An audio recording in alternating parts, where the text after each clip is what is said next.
Ladies and gentlemen, from the Long McQuade Performance Hall at JAZZ.FM91, here is Dave Young and Eric Reed.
We are live from the Long McQuade Performance Hall here at Jazz FM 91. My name is Dani Elwell. I'm sitting beside my friend Céline Peterson, at least in spirit, to guide through some of the remaining moments of this Oscar Peterson Day. So honored to have the legendary Dave Young with us. And Eric Reed, so grateful that you were able to join us as well and fly in and play so beautifully. Thank you so much. Dave, I wanted to pick up on something that Céline mentioned in her introduction, in that you got the call from Oscar and you were wrapped up in symphony work and therefore couldn't, be with him in that moment. What was that like? Actually, it was a short story, really, because they called me and they said, would you be interested in doing this tour and joining the Oscar Peterson group? And I said, well, I'm tied up with this contract with this Winnipeg Symphony. And they said, well, get back to us. So I said, okay, I will. I'll get back to you. So I proceeded to run this by the management of the Winnipeg Symphony. And, of course, they were not happy with that. No. So after a couple of days of deliberation, I said to myself, take the gig, man. Take this gig. You're not going to get another offer. So I phoned back and said, great, I'm on. Wow. And by the way, who's in the Oscar Peterson group? Because I'm really excited about this. And of course, I think it was May, his sister, who was on the phone. She said, well, Mr. Young, it'll be you and it'll be Oscar. Wow. I said, really, what about the rest of the band? I said, that's it. It's a duo. Amazing. Wow, phenomenal. Yeah, 6 months of duo. Yeah. You played, obviously, some love here for Night Train. Personally, I've always had a secret ambition to know some of your favorite Oscar Peterson recordings, and I have to believe that Night Train is one of them. Maybe Dave can answer first, and then absolutely, Eric, yeah? Absolutely. We didn't play it that much, but when we ever did play it, we burned the place down. He loved that. Well, he loved the blues. So Night Train was one of his favorites for sure. And Eric? Night Train, of course. And what I appreciate about Night Train is that Oscar Peterson, by that point, I guess that was like 1961 when that record came out, maybe 1960. We had already had over a dozen years of Oscar Peterson just destroying pianos all over the world and ripping up tempos. It didn't make a difference, keys. So by this point, he was Oscar Peterson. He was no longer just this, this fantastic, Tatum protege from Canada. He was Oscar Peterson. He had come in very much into his own, very popular, and one of the workingest groups in jazz at that time. Certainly one of the most, I guess like top 5, top 10, along with John Coltrane and Oscar, Horace Silver, Miles Davis. He was like the guy. So Night Train to me was sort of Oscar Peterson saying, I have nothing to prove, literally nothing to prove to anyone, least of all the piano players. So Night Train to me seems to be sort of a galvanizing of all the things that he really, really wanted to play that were kind of personal. It's a very personal recording for me. You're no longer having to fulfill the crazed audiences of Jazz at the Philharmonic and Norman Granz, getting the audience off their feet. This is Oscar being really, this is me also. And then, of course, exclusively for my friends, where he sings, which is like, Nat King Cole reincarnate. But I think my two favorite recordings of Oscar's would have to be West Side Story and the trio sets from Jazz at the Philharmonic from 1953, the famous recording of Tenderly, which really just like established him once and for all as the king of swing.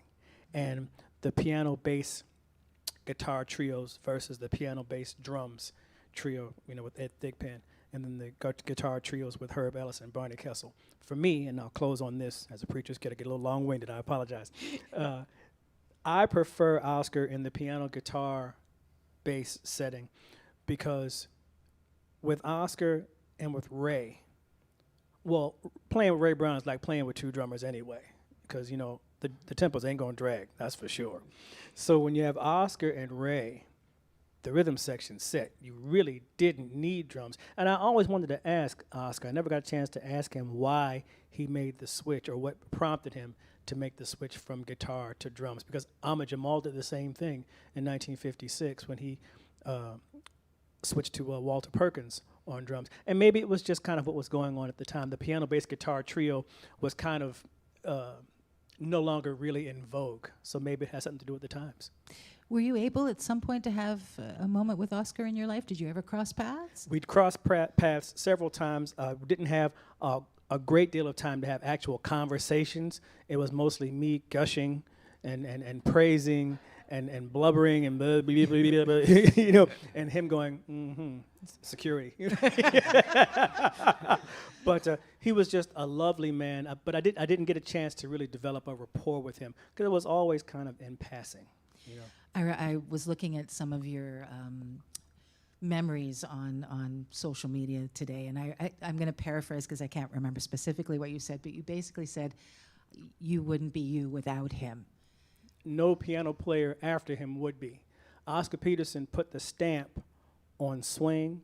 He put the stamp on piano trios, and this is not dismissing Ahmad Jamal or Bill Evans or Earl Garner or any of those wonderful trio players, but you have, in any field, of course, but in jazz in particular, you have musicians who are significant and important cogs in the music. Take somebody like Herman Chittison is a piano player that not a whole lot of people talk about. He's been gone a long time, didn't really have a big name, but he was crucial. He's a crucial part of the link. And I bet if you took him out, something would fall apart. You see what I'm saying? Even though he was a name that not a whole lot of people knew, he was there. And so he was important for no other reason than that, if for no other reason than that. And then you have Oscar Peterson, who was just larger than life. He was 6'4", so he was already physically, large. These big hands, big feet. I have to admit, when I first saw Oscar Peterson live, it was at the Blue Note. No, it wasn't at the Blue Note. It was someplace else. But I remember when I saw him at the Blue Note, I was sitting right in the front. And I looked down. I said, my God, those are the biggest feet I've ever seen in my entire life. Because he was a big guy, so he's not going to have like a size 8 shoe, But he was just, and Mulgrew Miller also impressed me the same way, because Mulgrew Miller was about 6'5". But both of them were just these gentle giants, if you will. Big smiles, Big too. Smiles, big personalities, big hearts, all of that. But just tender and loving and kind. And without Oscar Peterson, I honestly would not have really understood what the will to swing was. I mean, I grew up in church, in the Baptist church, and we swing in the Baptist church. I mean, I don't know what you think, but we swing in the Baptist church. We don't call it that, but we do.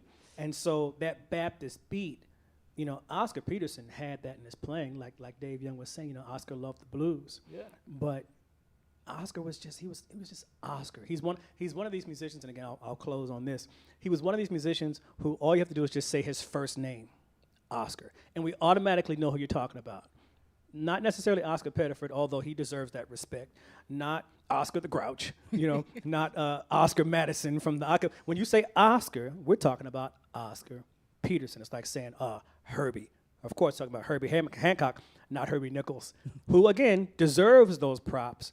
But some of these musicians, you just say the one name, and it's like, I know who you're talking about. Because I heard Céline refer to Oscar as O.P., yes. And Oscar Pettiford was also referred to as O.P., and there was O.P.'s Blues and Blues for O.P. and Blues for Oscar. So, to have two giants in jazz alive at the same time with those initials and that same first name, it gets a little tricky. But Oscar's Oscar. Sorry.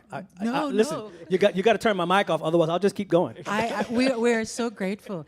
Dave, clearly, can you speak to you're a part of the family. You're a part of Céline's family. Can you speak to that personal component of Oscar's as a human being? Yeah, well, we developed a friendship, which you don't usually do with musical colleagues. You work with them over the years, but we had a very deep friendship, and I would go to his house on occasion, and we would just sit in the kitchen and talk about things, politics or whatever it would be, and not necessarily play music. So Yeah, I became part of the family and certainly spent a lot of time with him. On a couple of occasions, actually, my wife and I went up to his summer camp up in northern Ontario, and that was a whole different side to Oscar that I'd never seen before. You know, carrying on and gags and jokes, and then going out in the boat and going to the local general store and shopping and all that sort of stuff. It was kind of like my second family in a lot of ways. It was fun. I really enjoyed it. What do you guys want to play for us next? Do you want to Bags Groove, maybe? Yeah. I think so. He loved the blues, so let's play Bags Groove. And should we talk about the next one, or we announce it afterwards? Yeah, let's come after that. Okay, and little do it. Bags Groove. Yeah. All right.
This is a composition by the great Duke Ellington that Oscar Peterson loved to play. He loved to play Duke Ellington.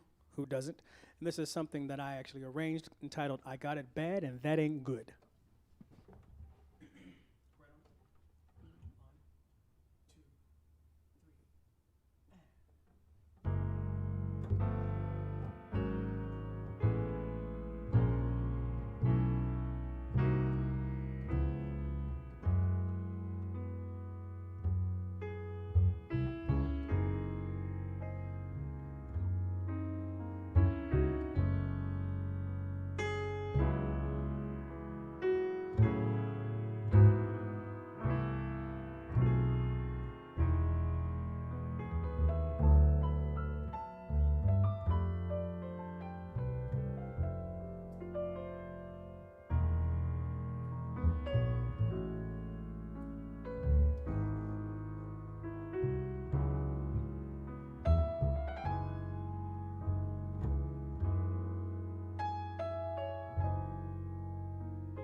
You're listening to Jazz FM 91's Oscar Peterson Day live to air with Dave Young and Eric Reed. I'm Céline Peterson.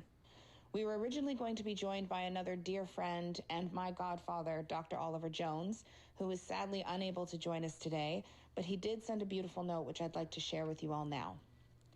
I sincerely regret that I am not able to be with you today to celebrate Oscar Peterson Day.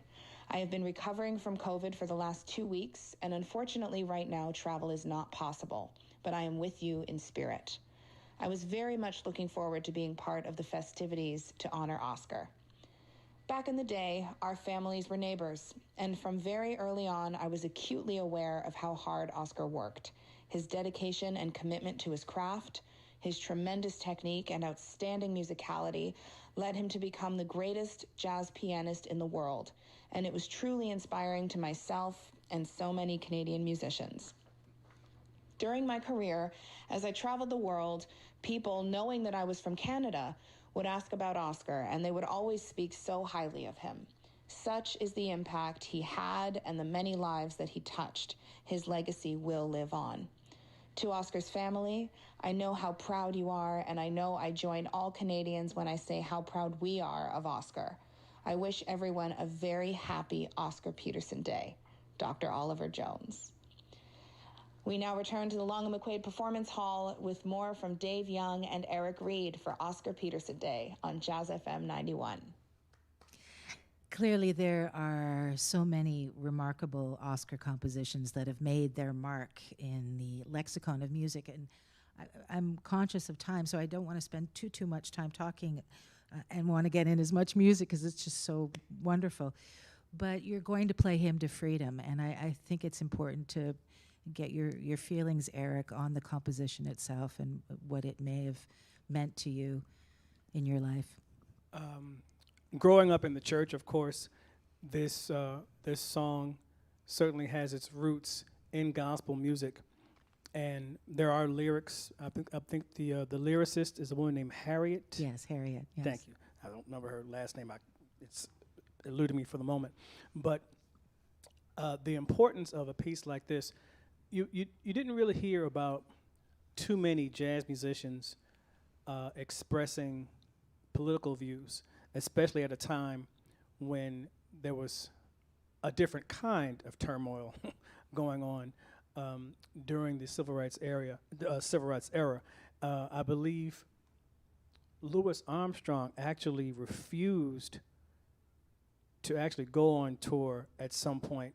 I think either during Eisenhower's administration or something like that. I might be getting my historical facts confused. But of course, Max Roach, Charles Mingus were very outspoken.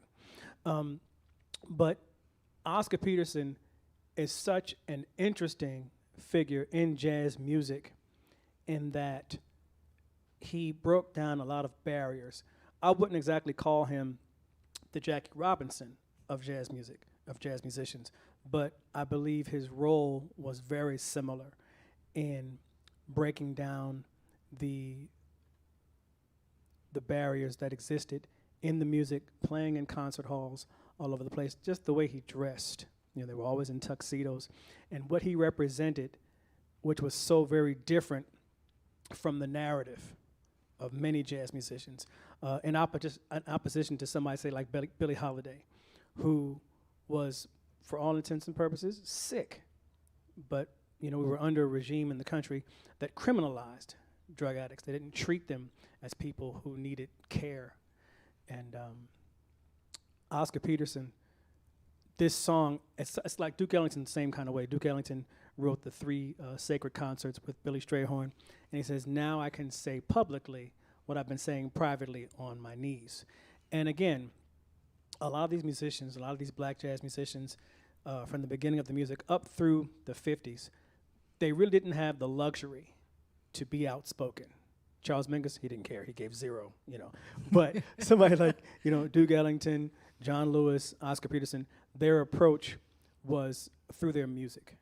And this composition, Hymn to Freedom, really says a whole lot. In many ways, it was a much more comfortable way of protesting for a lot of the folks who were anti-whatever.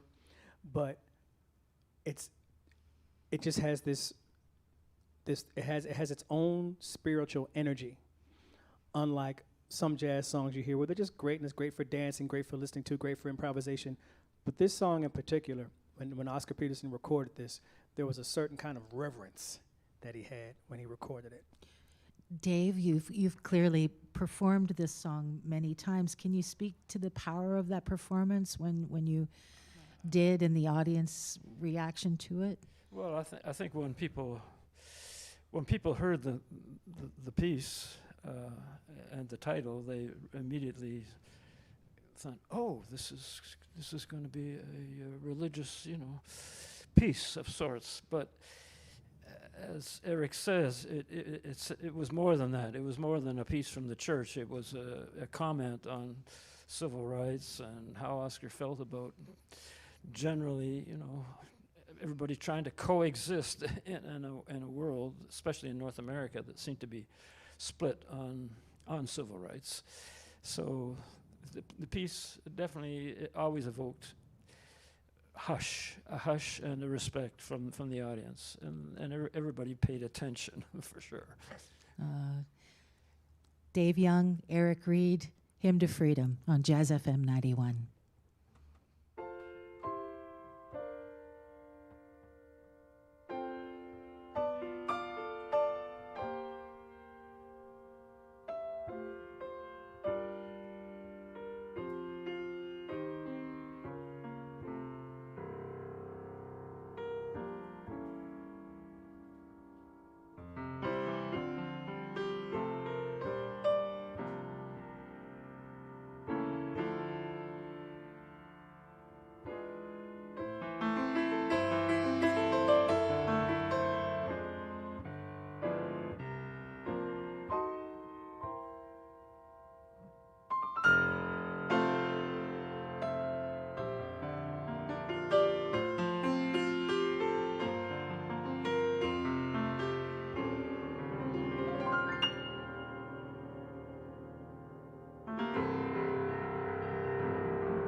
To JAZZ.FM91's Oscar Peterson Day live to air with Dave Young and Eric Reed. I'm Céline Peterson. Once again, my sincere thanks to Dave and Eric for being here today to celebrate with us, as well as our friends at Yamaha Canada Music for their unwavering support of Canadian music, Canadian art, Canadian legacy. Very special thanks to everyone at JAZZ.FM91, including Dana Weigel, Dani Elwell, Glenn Cross, Damon, Adam, Glenn Knight, and all my fellow hosts. Lastly, thank you to everyone who tuned in tonight and who tunes in every day to enjoy the music and programming at JAZZ.FM91. As you know, we are listener supported, and this does not happen without you. Tonight certainly serves as a reminder of how music brings us all together. Thank you for continuing to support this station.